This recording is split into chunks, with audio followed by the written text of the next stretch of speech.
You can start with what I'm sharing this.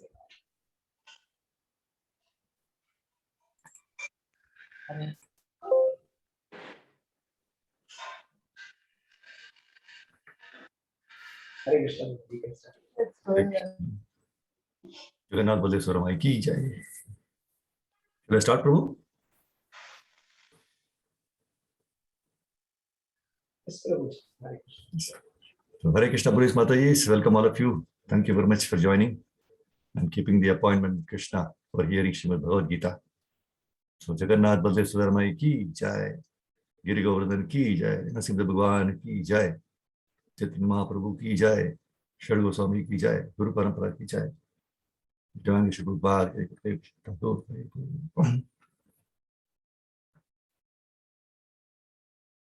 Om Jnantamrandasya Jnananjana Shalakaya Chakshurunmilitam Yena Tasmai Shri Gurave Namaha Namo Vishnupadaya Krishna Preshtaya Bhutale Srimate Bhaktivedanta Swami Niti Namine Namaste Saraswate Devi Gauravani Pracharane Nirvishesha Shunyavadi Vaschatya Deshatarane Jai Sri Krishna Chaitanya Prabhu Nityananda Shri Advaita Gadadhara Shrivasadi Gaura Bhaktivinoda Hare Krishna Krishna Krishna Hare Hare Hare Rama Rama Rama Hare Hare.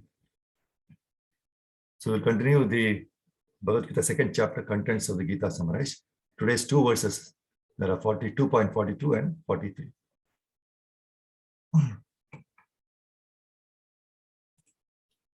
Yam imam pushpitam vacham pravadantya vipashchitaha vedavadartha partha nanyat astiti vadinaha kamat manasvarga para janma karma phalaprada kriya vishesha bahulam bhogaishwarya gatim prati. Translation by Prabhupada. Men of small knowledge are very much attached to the flowery words of the Vedas, which recommend various fruitive activities for elevation to heavenly planets, resultant good birth, power, and so forth. So, being desirous of sense gratification and opulent life, they say that there is nothing more than this. Hare Krishna.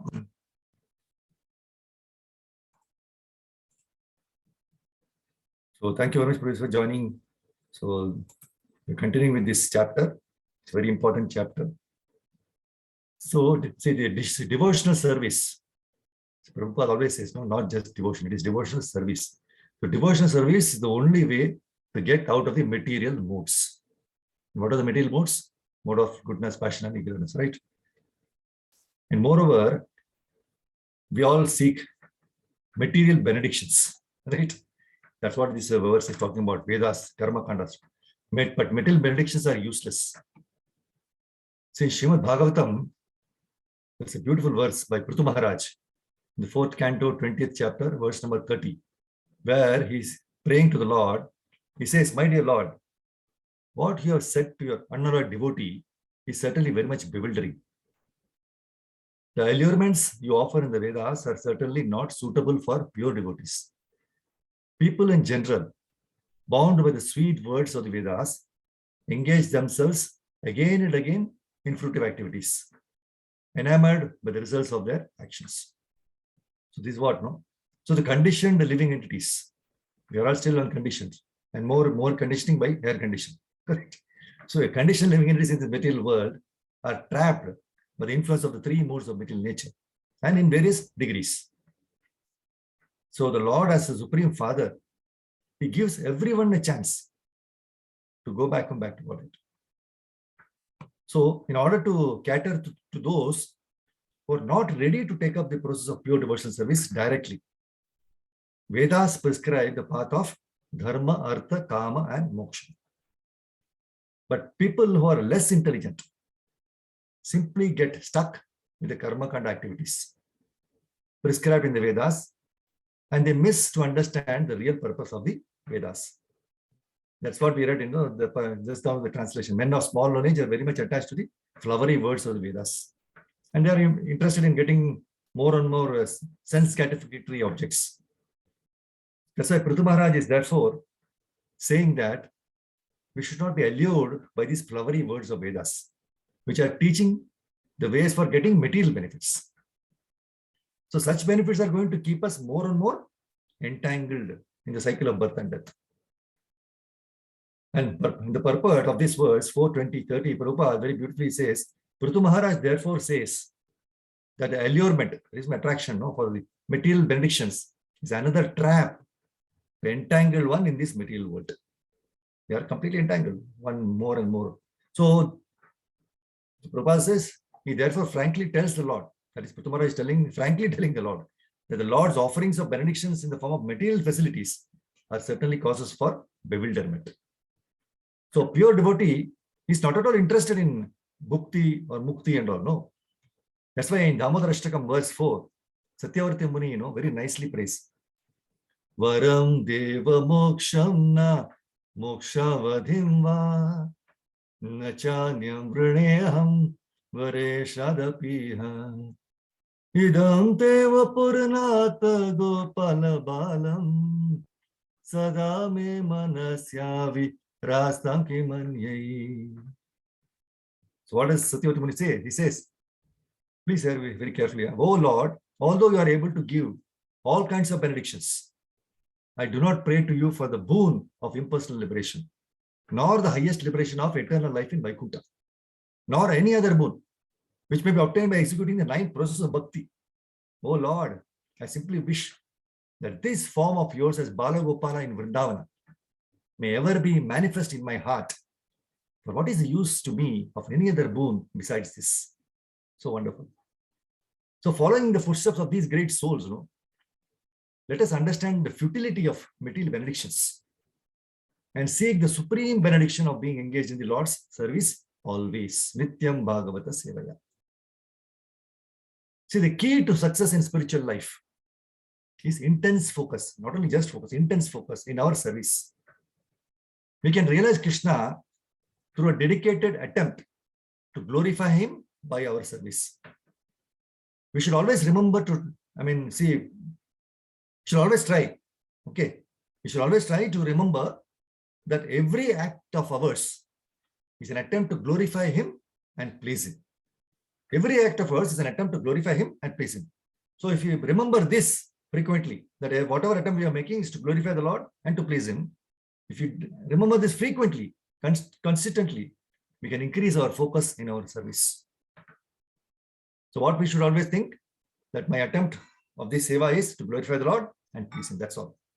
So when the focus is not there in our service, we do things half-heartedly, mechanically. We do not put our heart and soul in the projects or seva. So whenever there seems to be a very dull moment, so in the course of our service, we lose the enthusiasm and think that probably we are not meant for this service, or that we should focus on something else. That's what happens.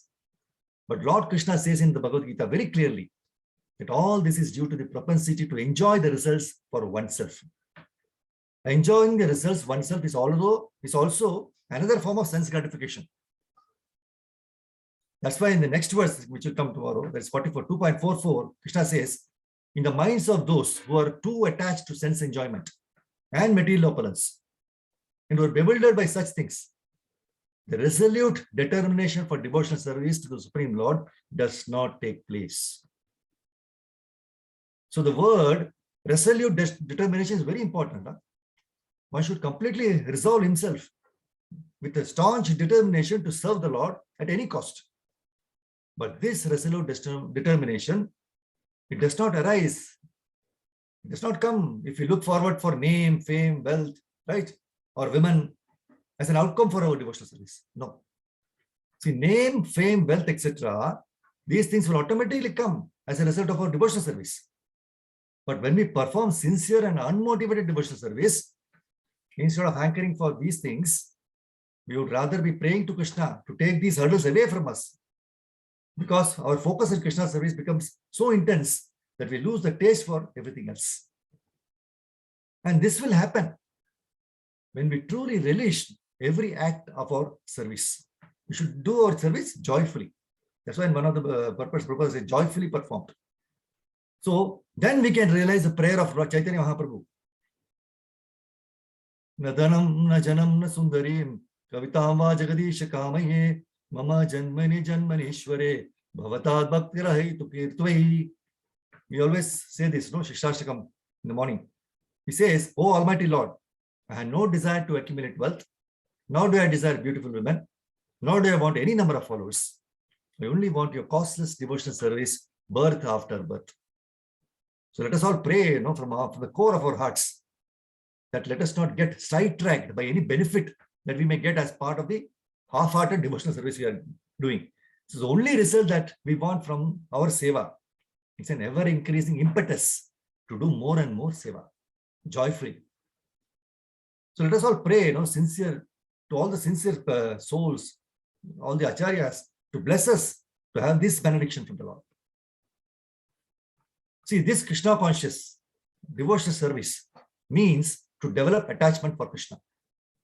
And in the same proportion, to develop detachment from material sense gratification. So two things cannot go on. For example, Prabhupada in one of the lectures, he says, in a glass containing water, if you want to put milk in this glass, then you have to throw away the water, right? If you think that I shall keep half water, half milk, it becomes diluted. So if you want to keep milk, then you have to throw out the water. If you want to keep water, then you have to cannot keep the milk. Similarly, bhakti. So this is the test. So if you become Krishna conscious, if you are improving in spiritual life, so proportionately you will be detached from materialist way of life. So that is a test. So simply thinking, I am meditating so much, I am making very good advance, that is not. You have to test. And that test is improvement of spiritual life means that you become detached to the materialistic way of life. Bhakti pareshanu bhavo viraktir anyatra syat. 11:242 of Bhagavatam. And he gives another example. Just like if you are hungry, actually every man is hungry for spiritual happiness. Therefore, they are not satisfied.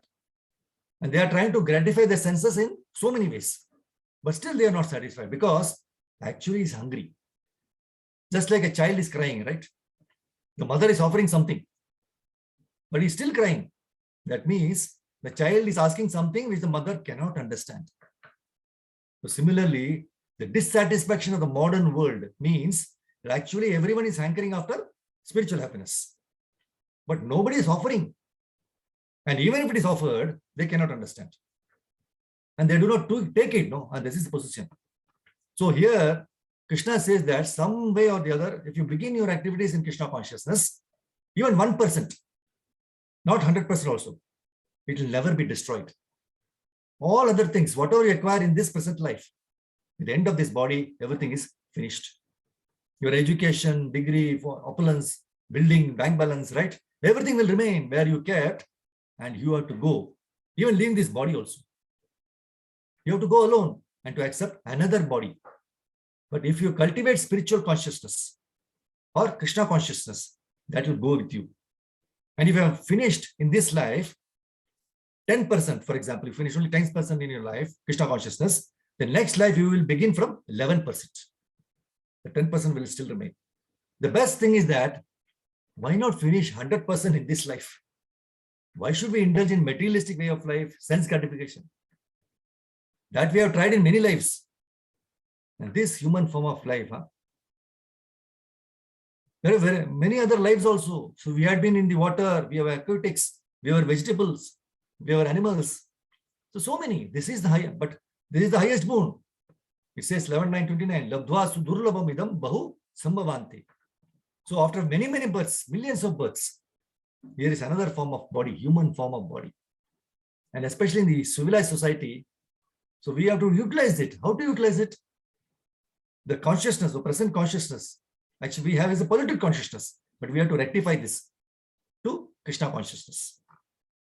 So that's why, if you can purify your consciousness in touch with Krishna, that is your success.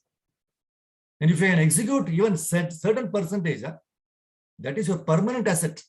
We are trying to get more assets in this world, but this is a permanent asset. Otherwise, everything here it is temporary. This permanent asset will go with you. Next life also you will get a chance. And this also explained in Bhagavad-gītā, right? So every sane man, every intelligent man should take advantage of this Krishna consciousness movement. And whatever percentage he can achieve, he should try for it. So this is very, very important for us to understand. That's why we have to be focused, intense focus and determination. These two things we have learned today. Otherwise, focus on Krishna consciousness. Whatever Krishna has told in Bhagavad-gītā, accept it as it is and put it into practice in our daily life. Then it is possible. Otherwise, in the Vedas, the flowery language of the Vedas will take us divert, bahushaka, many branches. Then you will be totally lost, misguided. That is a symptom of, one of the symptoms of Kali Yuga, right? Misguided. Misguidance is too much in this material world nowadays. And finally, before ending, we have been reading Bhagavad-gītā for so many days, months now, right? Now we come to the 2.43rd verse. We'll go on. So have we understood what are the 5 subjects, matters of Bhagavad-gītā? We might have heard. Every day we are hearing and in about 15 minutes and then forget about it, right? And the next day we come again. We should try to imbibe this day in. You can have a notebook and write it down, whatever you learned, and try to think over it. So it will be possible. And maybe you can try to memorize some good verses which you like, right? So the 5 subject matters, I will give you an acronym by which you can understand for the entire lifetime. It is PLANT, plant. You know plant, right? So P is personality of God, Ishvara. L is living entities, Jiva. A is activities, Karma. N is what? Prakriti, that is nature. And T is time, Kala. So Ishvara, Jiva, Karma, Prakriti, Kala. So these 5 we can understand by personality of God, right? That is P is personality of God, Ishvara. Living entities, Jiva. A is activities, Karma. N is nature, that is Prakriti. And T is time, Kala. So if you remember plant, you can remember that these are the 5 subject matters for the whole of Bhagavad-gītā. Thank you very much, Mataji. Hare Krishna, Granthara Srimad Bhagavad-gītā ki jai, Shri Prabhupada. Go, Hare Bol, Hare Krishna, Vancha, Kalpataru, Vishakripa, Sandhubhaya Vacha, Padidanam Pavane, Vaishnavi, Hare Krishna. Thank you for giving me this opportunity to glorify the Lord. Hare Krishna.